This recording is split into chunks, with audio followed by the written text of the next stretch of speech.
What's up, Heat fans? Your boy Ernest here, and I am back with another Miami Heat Talk video. Hope everybody's having a beautiful Saturday, having a great weekend, you guys.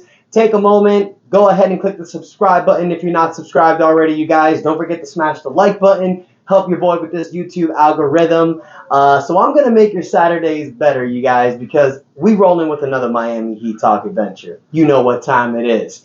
Now, last night, you guys, I actually wanted to post another video for the day.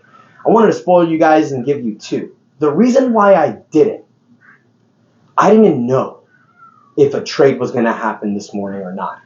There was a lot of different rumors, a lot of different reports going on last night. I mean, Thursday night when we went to bed, going into Friday morning, Heat fans were excited because talk seemed to be imminent, trade looked to be imminent, looked to be like a lot of packages. Now, if you didn't see my last video, you guys, please check that one before you continue to watch this one because it's going to make a lot more sense. Yesterday, I was given reports about a possible three-team trade between the Phoenix Suns, Portland Trail Blazers, and the Miami Heat. Broke it all down for you guys. It looked like that a possible trade was going to happen, maybe even yesterday. Everything stopped.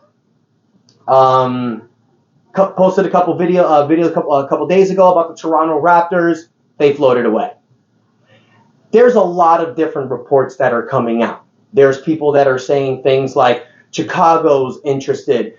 Brooklyn's interested. Toronto may be even back in the picture. Philadelphia maybe be in talks. There's a lot of different talks and a lot of different names that are coming up.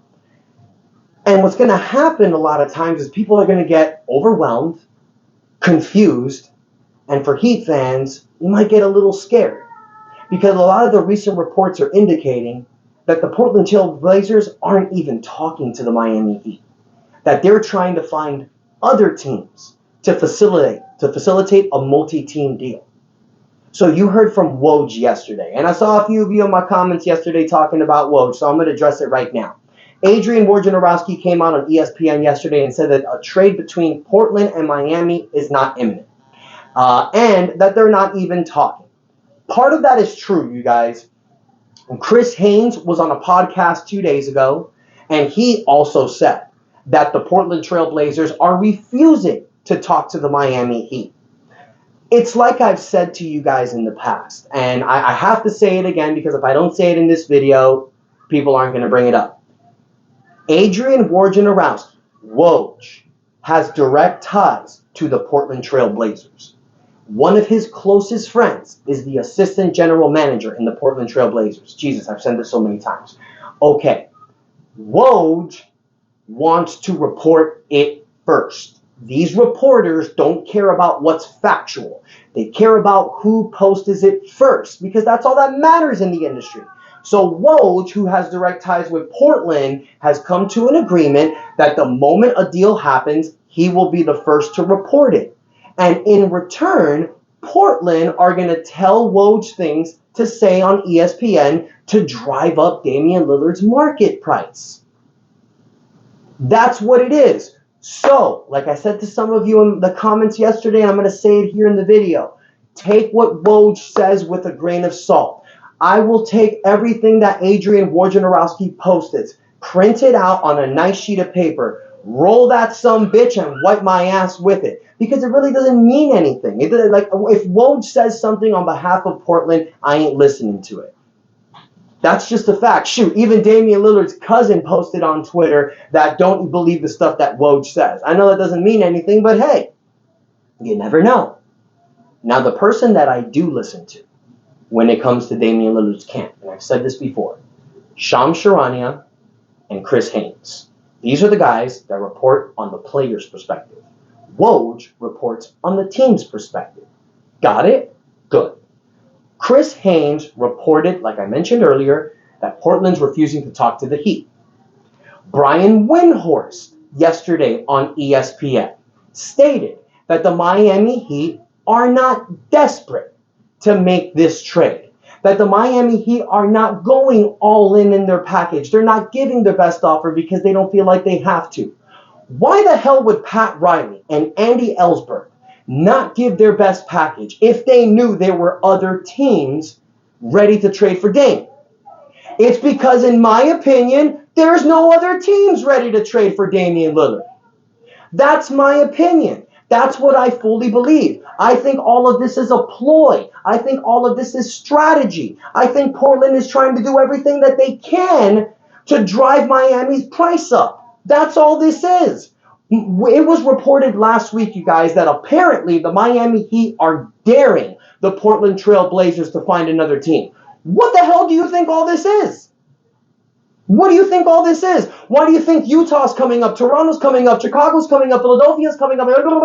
Why do you think all this is coming up? Because Joe Cronin is basically using Damian Lillard as a fire sale. And ladies and gentlemen, boys and girls, when you take a player, and I don't care how great there is, and you use them as a fire sale, when you're basically calling teams and saying, what would you give, what would you give, what would you give, what would you give, you're driving his value down also.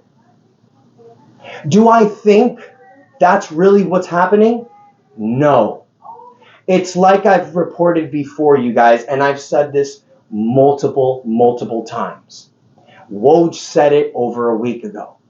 The Portland Trail Blazers are trying to talk to teams to facilitate a multi-team trade because they don't want to keep Tyler Hero in a package.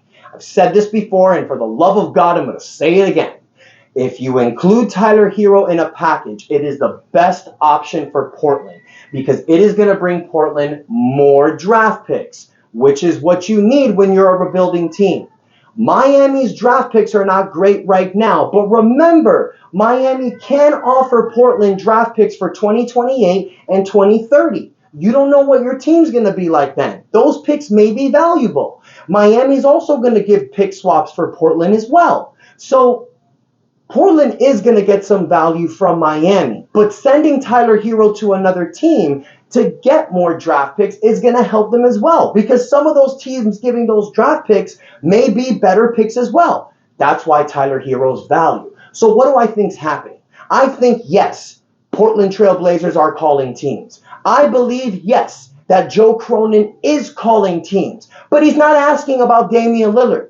I think what Joe Cronin is doing is he's calling teams like Utah, Chicago, OKC, Brooklyn, and he's like, what would you give for Tyler Hero? Maybe. I'm not in. I wish I was a fly on the wall in the room, but I'm not. But maybe. Joe Cronin's saying, hey, you got any interest in Dame? And the teams are like, would he stay here for the 4 years? And Joe Cronin's like, I can't tell you that. That's what's happening. None of these teams, you guys, are going to trade for Damian Lillard if they know full well that Damian Lillard does not want to play there. It was reported a few days ago that if Damian Lillard is traded to another team, this was reported by Shams and Barry Jackson, that if Damian Lillard is traded to another team that is not the Miami Heat, that he will ask that team and request a trade to the Heat. Why the hell would that team give up all their assets for a guy who's 33, making $200 million for 4 years? It doesn't want to even be there. It doesn't make any sense. Now, I understand certain people are going to look at the team, Portland's perspective, and they're going to say, Portland doesn't have to do shit for Damian Lillard. They can send him anywhere they want. They can send him for the best offer, and you guys are absolutely right. Portland doesn't have to do right by Dame. But for the love of God, I've said this before, this is not about just Dame. If Portland continues to do Dame wrong and sends him somewhere that he doesn't want to go to, players are going to remember that. Portland's already a shitty market. Players don't usually want to go there. But now you're going to take a player who's given you 11 years, has committed to you. Say what you want about paying him. I get it. Portland pays him to play basketball. I understand that. But this is not the 90s, you guys. This is 2023. People live differently in the world that we have today. This is the majority. This is the sensitive world. Everybody gets on their feelings about certain crap. You don't believe me? Go to my previous videos and just look at the comments. For the love of God, everybody gets butthurt about something. Nobody's happy in this world. You can't please everybody. So this guy has given this team 11 years, sacrificed, has not left for other teams. He's gotten guys like Kevin Garnett, Paul Pierce, other big-time name players that's told him, dude, you should leave. Kevin Garnett specifically told him, leaving to the Celtics and winning a championship was one of the greatest decisions I made in my life, and I only wished I did it sooner. Damian Lillard is older than Kevin Garnett was when he went to the Celtics. Dame knows that his time is running out. And if the Portland Trail Blazers does wrong by Dame and doesn't give him the trade that he wants, when he didn't do what James Harden did, he didn't put Joe Cronin on blast. Damian Lillard could wipe his ass with a $100,000 fine from the NBA. He could wipe his ass with it. He could go out on media and say, trade me now. I don't want to play for Joe Cronin. I don't want to play for the Blazers. I'm done with them. He could have done what James Harden did, but he didn't because he's a real man. He's a real man and he wants to do things right. Portland, if you do wrong by Damian, and believe me when I say this, you guys are going to have a problem re-signing Scoot. You guys are going to have a problem keeping Shaedon Sharpe. And you guys are going to have problems bringing in players for the future. Do you guys remember what Steve Francis did in the 2000 draft? 99 draft, excuse me? He was drafted by the Vancouver Grizzlies. He didn't want to play there. He requested a trade. I'm not saying that'll happen now, but I'm saying that players see what organizations do. And if you're a shitty organization, ain't no player going to want to play for you. We know this as Heat fans. Riley dropped the ball in 2016, letting Wade go. And it took us 3 years to get our organization back on track. And it took Dwayne Wade selling Jimmy Butler on Heat culture for us to get it. Here in Miami Heat, we understand what it means to be a great organization, but we understand what it means to make some bad decisions as well. So that's pretty much what I think. Now, look, another report came out here, you guys, about Tyler Hero. Multiple teams are interested in Tyler Hero. The Utah Jazz, the Chicago Bulls, the Charlotte Hornets, the Brooklyn Nets. I've mentioned a lot of these teams in the past. But do you guys really think it makes sense? There was a report earlier today on hoopshype.com that the Toronto Raptors and the Chicago Bulls are two of some of the main teams that may be linked to a Lillard trade. What? I mean, maybe Chicago because you're playing with DeRozan, Lonzo Ball still injured. You may have to trade Levine, but it's not a winning. You're not going to win there. He's going to ask for a trade. Why would Chicago and Toronto do that? It doesn't make any sense to me. Unless Damian Lillard says to Portland, yeah, I'm willing to go there. Those teams are going to call Dame to make sure he wants to stay there. I don't think they're just going to trade for him. I mean, if you tell me that one of the organizations was ran by a man with, or ran by an organization with mental and they just don't know anything about the NBA, then yeah, I'd say, hey, a trade is possible. It could happen. But every owner's smart. Every organization is smart, to my knowledge. But why would you make a trade for somebody that age who's making that money who doesn't want to play for you? It just doesn't make any sense to me. The only thing that this all tells me, you guys, and I'm going to keep it 100 for y'all, this is all just pettiness. This is all pettiness. Let's backtrack, shall we? Why is this petty? Portland Trail Blazers told Damian Lillard back in April when they shut him down or March when they shut him down for the year. Our primary focus is to build around you and win a championship. We want to shut you down now so we can get a higher draft pick and trade said draft pick for a veteran to help you win. This is exactly what, I forgot to mention. This was said with Chris Haynes' podcast. He broke this all down. So I'm going to go ahead and reiterate this to you guys. They told Dame that they were going to build around him. They took that third pick and drafted Scoot Henderson. When that happened, Damian Lillard had a meeting with Joe Cronin and he said, I'm going to give you 1 week.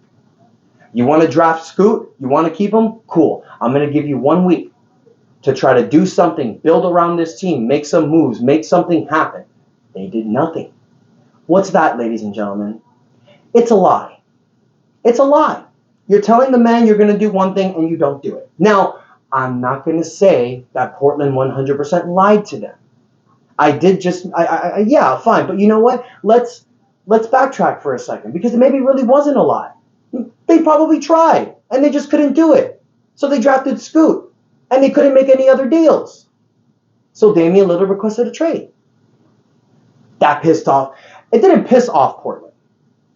What pissed off Portland was when Damian Lillard found out that Joe Cronin didn't call just the teams that he wanted to go to, that he started calling every team like a goddamn fire sale. That's what pissed Damian Lillard off. And that's when the report came out from his agent, Aaron Goodwin, that he wants to specifically go to the Heat. Now, that's what pissed off Portland. Because Portland was petty by lying to Dame or not doing right by Dame, and Dame was petty by requesting a trade and only requesting for the Heat. Because once Damian Lillard said, I only want to go to the Miami Heat, and if you trade me somewhere else, I won't show up to camp, boom! Dropped the value hugely. So that's why we've spent the last 2 months with nothing. But now, we're a week away from training camp. We're a week away from training camp, you guys. So many people have said this, but I'm going to reiterate it here. I don't believe that Portland wants to go to Media Day with this shit show. They obviously don't if you see how aggressive they're trying to make this trade now. Now, what does this all tell me? Everything I've said, what does it all mean, you guys? Do I believe that Damian Lillard's going somewhere else? No. No. Now, look, I may be wrong. I may be wrong. Damian Lillard may get traded somewhere else. He may go to another team. He may stay with Portland. They may ride this out until the trade deadline. But you want to know one thing I'm not? Is scared. I've seen a lot of people make comments about the Heat saying that we need to make this trade. That if we don't make this trade, we're going to be like a deer. We're caught in the headlights, that the Heat are not going to do anything. Oh my God. Does everybody forget what the hell the Miami Heat did this year? As an 8th seed? As a fucking play-in team? Beat the 1st seed Milwaukee Bucks in 5 games, beat New York, beat Boston, go to the NBA Finals as an 8th seed in the play-in tournament? Now say what you want. Call it luck. Call it whatever you want. I call it Hemi mode. And next season, you guys, what are we doing? With this same squad that went to the NBA Finals, yeah, we lost Gabe Vincent and Max Strus. I understand that. But what are we gaining? Tyler Hero, Jaime Jaquez, Josh Richardson, Nikola Jovic. These are 4 guys that are going to be ready to contribute. And let's not forget, we're going to have a few other roster spots. We got Drew Hill and Jamari Bouye ready to come up. We got Orlando Robinson and Jamal King ready to take that next step. You don't know which one of these guys is going to be the next Gabe Vincent or Max Strus. You got Duncan Robinson ready to do wonders for you. Caleb Martin's going to come back with a banger year. Bam Adebayo, Kevin Love. I trust in Kyle Lowry. So no, I ain't scared if we don't trade for Damian Lillard. If it happens, hallelujah, I'm running to Biscayne Boulevard tomorrow and saying we got this, especially if we keep Tyler Hero. But if you tell me, Ernest, we didn't trade for Damian Lillard, I'll be upset. But then after I'll be like, all right, move on, let's go. 2024. Let's put another year on that banner. Because I believe in this team. I'm confident in this team. And I know ain't nobody works harder than the Miami Heat. Do I believe that we can win it all in 2024 without the Dame trade? Absolutely. Is it going to be tough? Hell yes. But you got to do what you got to do. That's life, man. So I want to hear from you guys. Let me know. Are you scared? Do you believe this trade ain't going to happen anymore? Do you really believe all these reports? Or are you like me? Unfazed, unbothered, trusting in the Godfather, trusting in Andy Ellsberg? Because I know at the end of the day, they're not going to let this one slip away. So let me know what you guys think in the comments. Please, y'all, take a moment, smash the like button. Don't forget to subscribe and click my notification bell. Thank you all so much for taking the time to watch this video. We going on this adventure together, and the moment something happens, I will let you guys know. Until then, your boy Ernest out. That's enough said. Let's go Heat.